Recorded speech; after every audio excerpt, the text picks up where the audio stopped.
Hello hi everyone welcome to my channel. So me UAN నెంబర్ని activate చేస్తుంటే మీకు ఇలా వస్తుందా, member name does not match with available data in unified portal. So ఇలా వస్తే కానీ మీ ఆధార్ కార్డుకి మీరు ఇచ్చిన కంపెనీలో డీటెయిల్స్కి ఎక్కడో చోట మిస్టేక్ అయి ఉంటుంది. సో ఆ మిస్టేక్ని మనం ఎలా తెలుసుకోవాలో ఈ వీడియోలో చెప్తాను. సో సెకండ్ ట్యాబ్ ఓపెన్ చేసి ఇక్కడ మీరు IEEPFO అని చెప్పి సెర్చ్ చేయండి. సో ఇలా సెర్చ్ చేశాక వచ్చిన ఫస్ట్ లింక్ మీద అయితే క్లిక్ చేయాలి. క్లిక్ చేశాక ఇలా అయితే ఓపెన్ అవుతుంది. మీకు రైట్ సైడ్లోనే యూజర్ ఐడి, పాస్వర్డ్, క్యాప్చా అని ఉంటుంది. వాటి కింద అప్లికేషన్ ఫర్ COC అని చెప్పి కనిపిస్తుంది కదా, దాన్ని అయితే క్లిక్ చేయాలి. సో క్లిక్ చేశాక ఇలా అయితే ఓపెన్ అవుతుంది. సో ఇక్కడ మీ UAN number and captcha enter చేసి సబ్మిట్ మీద క్లిక్ చేయాలి. క్లిక్ చేశాక ఇక్కడ సెలెక్ట్ మెంబర్ ఐడి అని చెప్పి అడుగుతుంది. సో ఇక్కడ డౌన్ యారో మీద క్లిక్ చేస్తే మెంబర్ ఐడి వస్తుంది. సో ఈ మెంబర్ ఐడి అంటే ఏంటంటే, మనం వేరే వేరే కంపెనీలో పనిచేస్తే ఒక్కొక్క కంపెనీకి ఒక్కొక్క మెంబర్ ఐడి ఉంటుంది అనమాట. సో ఎన్ని మెంబర్ ఐడీలు ఉన్నా కూడా ఒకటే యూఏఎన్ నెంబర్ అయితే ఉంటుంది. సో ఆ యూఏఎన్ నెంబర్కి లింక్ అయిన మెంబర్ ఐడీలే ఇవి. నేను ఏదో ఒక మెంబర్ ఐడి అయితే సెలెక్ట్ చేసుకుంటున్నాను. సెలెక్ట్ చేసుకున్నాక ఇలా అయితే ఓపెన్ అవుతుంది. సో ఇలా ఓపెన్ అయ్యాక కంపెనీలో నేను ఇచ్చిన డీటెయిల్స్ అయితే ఇక్కడ మీరు చూస్తున్నారు కదా ఇవి. అండ్ మనం దీని నుంచి మన ఆధార్ కార్డుకి కంపేర్ చేసి చూడాలి. సో ఆధార్ కార్డులో ఉన్న డీటెయిల్సే ఇక్కడ ఉండాలి. సో ఆధార్ కార్డులో మనకి ఎలా అయితే మీ నేమ్ ఉందో, డేట్ ఆఫ్ బర్త్ ఉందో అలాగే ఇక్కడ ఉండాలి. సో నేమ్లో ఒక్క లెటర్ అయితే మిస్టేక్ ఇచ్చినా కూడా మన యూఏఎన్ అనేది యాక్టివేట్ అవ్వదు. సో ఇలాంటివన్నీ మనం ఫైండ్ అవుట్ చేయాలి. సో నాకు ఇక్కడ వచ్చేసి ఇంటి పేర్లు అయితే రాంగ్ ఉంది. దీన్ని మనం కరెక్ట్ చేసుకోవాలంటే డిక్లరేషన్ ఫామ్ అనేది ఫిల్ చేయాలి. సో ఫస్ట్ మీ క్రోమ్ అనేది ఓపెన్ చేయండి. ఓపెన్ చేశాక అక్కడ joint declaration form for name change in EPF అని చెప్పి సెర్చ్ చేయండి. సెర్చ్ చేశాక వచ్చిన ఫస్ట్ లింక్ మీద అయితే క్లిక్ చేయాలి. సో క్లిక్ చేశాక ఇలా అయితే ఫామ్ అనేది ఓపెన్ అవుతుంది. సో ఇలా ఉంటుంది అనమాట ఫాము. సో దీన్ని అయితే మనం ఫిల్ చేయాల్సి వస్తుంది. సో నేను ఆల్రెడీ అయితే ఫిల్ చేస్తాను, దాన్ని మీకు చూపిస్తాను ఇప్పుడు ఎలా ఫిల్ చేస్తాను అండ్ డీటెయిల్గా అయితే ఎక్స్ప్లెయిన్ చేస్తాను ఎలా ఫిల్ చేయాలని. సో ఇక్కడైతే first to the regional PF commissioner అని ఉంది కదా, అక్కడ మీ PF ఆఫీస్ నేమ్ అనేది రాయాలన్నమాట.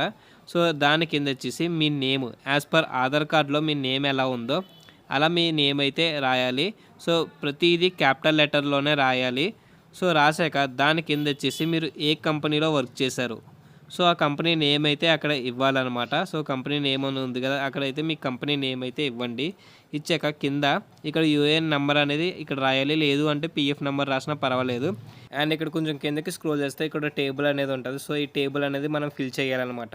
సో ఏవైతే మన డీటెయిల్స్ రాంగ్ ఉన్నాయో సో అవైతే ఇక్కడ ఫిల్ చేయాలి. నాదైతే నేమ్ రాంగ్ ఉంది కాబట్టి ఇక్కడ నేమ్ అని ఉంది కదా ఫస్ట్ బాక్స్, సో అక్కడ కరెక్ట్ నేమ్ అయితే రాయాలి. మీ ఆధార్ కార్డులో కంపేర్ చేసి ఆధార్ కార్డులో ఎలా ఉందో అలాగే రాయాలి. రాంగ్ అన్న చోట మీ కంపెనీలోని మీ నేమ్ ఎలా ఉందో అలా అయితే రాయాలన్నమాట. ఏదైతే మిస్టేక్ ఉందో సో ఆ మిస్టేక్ అయితే అక్కడ క్లియర్గా ఉండాలి.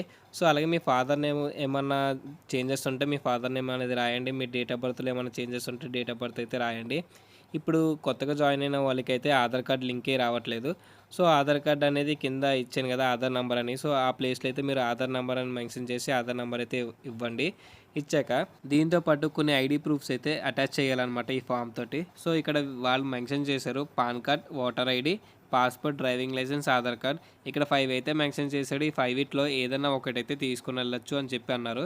బట్ మీరు 2 అయితే తీసుకుని వెళ్ళండి. మెయిన్గా ఫస్ట్ దానికి ఆధార్ కార్డ్కి అయితే ప్రిఫర్ చేయండి, దాని తర్వాత పాన్ కార్డ్. సో మీరు ఏవైతే డాక్యుమెంట్స్ తీసుకుని వెళ్తున్నారో ఆ ప్రతి డాక్యుమెంట్ మీద మీ కంపెనీ యొక్క స్టాంప్ ఉండాలి, దాని మీద మీ ఎంప్లాయర్తో సిగ్నేచర్ అయితే ఉండాలి.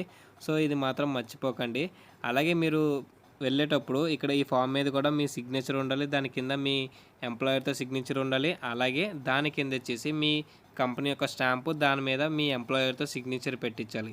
సో ఇంతే గైస్, ఇలా ఫామ్ ఫిల్ చేసి మీ PF ఆఫీస్లో అయితే ఇచ్చండి. సో మీ PF ఆఫీస్ ఎక్కడ ఉంది అంటే మీ HRని అయితే అడగండి, ఆయన అయితే మీకు చెప్తారు ఎక్కడ లొకేట్ అయ్యి ఉందో.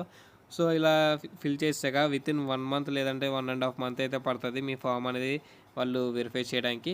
ఆఫ్టర్ దట్ మీ ఫామ్ యొక్క స్టేటస్ అనేది మీ ఫోన్కి ఒక మెసేజ్ వస్తుంది. సో అక్కడ నుంచి అయితే మీరు చెక్ చేసుకోవచ్చు. సో దీని తర్వాత మళ్ళీ మీరు యూఏఎన్ని యాక్టివేట్ చేయడానికి అయితే ట్రై చేయండి. సో అప్పుడైతే వర్క్ అవుతుంది. సో వీడియో అయితే ఇంతే గైస్. వీడియో కానీ నచ్చితే లైక్ చేయండి, షేర్ చేయండి, సబ్స్క్రైబ్ చేసుకోండి. అలాగే మన టెలిగ్రామ్ ఛానల్లో జాయిన్ అవ్వండి. లింక్ డిస్క్రిప్షన్లో అయితే ఇచ్చాను. బాయ్.